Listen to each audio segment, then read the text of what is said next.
Hi, allow me to come back again here to unpack the Finance Bill Proposal 2024 in respect to the motor vehicle tax, circulation tax as has been proposed in the Finance Bill. It is my opinion that this is a tax that is going to kind of help the government to collect money that was apparently supposed to be collected by the tax or through the tax that was added on fuel, which you mwananchi complained very hard. So I think this is a decoy for the government to continue collecting the same amount of revenue from Kenyans, but not from fuel, but from motor vehicle, with a way of convincing the local mwananchi, the hustlers, that this tax is not your tax, it's for the wadosi. And that narrative of the tax is for wadosi, it's a very dangerous narrative. And that is the narrative that is brought about by the political class. Now, this motor vehicle circulation tax is supposed to be taxed to every vehicle that is on the Kenyan roads. Not road levy, but insurance-based. Whenever you're going to renew your third party or your comprehensive insurance, your car or your motor vehicle is supposed to be valued and you're supposed to pay 2.5% of the value of your motor vehicle. Now, these are some of the reasons why I'm against this tax. One, the government should not tax any asset. The government should tax incomes. I don't know why this government is running now to tax assets.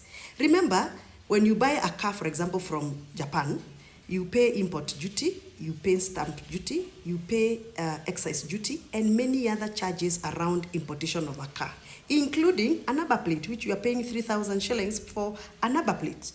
After you have paid all that, the government also want you to continue paying tax on that asset, which is already your asset. Now, let's take, for example, importing a Pro Box. It will cost you about maybe 1.5 million shillings to bring a Pro Box in this country. Upon entry of that Pro Box, you will pay 750,000 shillings to the government through those taxes and levies I've explained to you.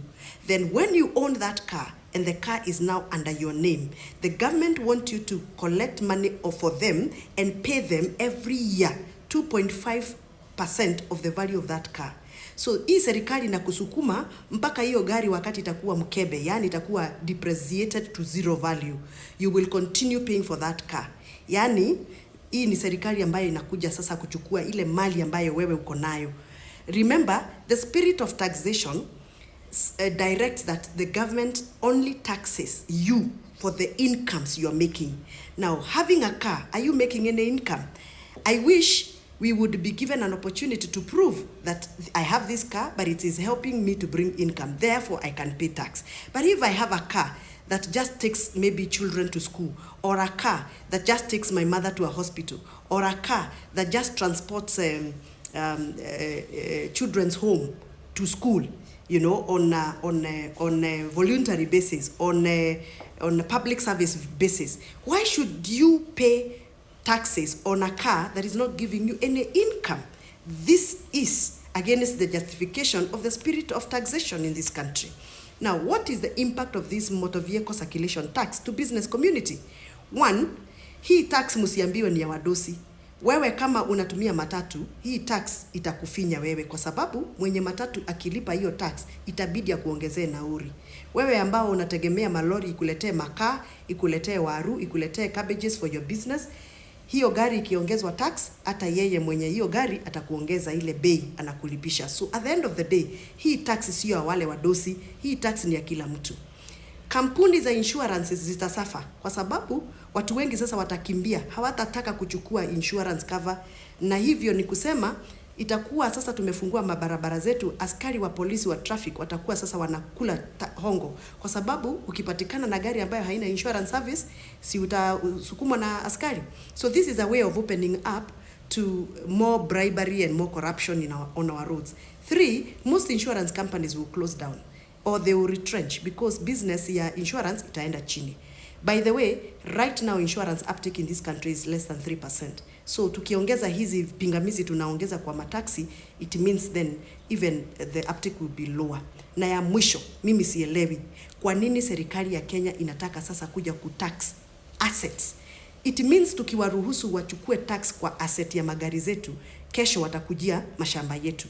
And by the way, I hope you know that there is a new land bill imeletwa kwa bunge la taifa ambalo linasema ya kwamba wale wote watu ambao wanaishi kwa counties ambazo zimetengenezwa kama municipalities, hata kama bado mko kule kwa kijiji kama kwetu Githunguri, as long as you are within a municipality, your stamp duty has been doubled from 2% to 4%. That is to mean serikali tayari ishaanza kutax assets zetu. Wameanza na mashamba, wameongeza stamp duty from 2% to 4%, wameingia kwa magari, hiyo ni asset. Na ukubuke, the spirit of taxation does not allow a government to collect taxes on assets. You can only pay taxes on acquisition of that asset, like when you're buying a plot, ulipe stamp duty. Lakini sio when you are dwelling on that asset or enjoying that asset, which you've already paid taxes for upon acquisition. And therefore, as a member of parliament, I am opposing the Finance Bill 2024 on the basis of motor vehicle circulation tax, which is oppressive, which is retrogressive, which is punitive, and which is going to be unprocedural and irregular. Tuonane masaa hayo ingine nikiendelea kufafanua Finance Bill 2024 ambayo itakuhusu wewe.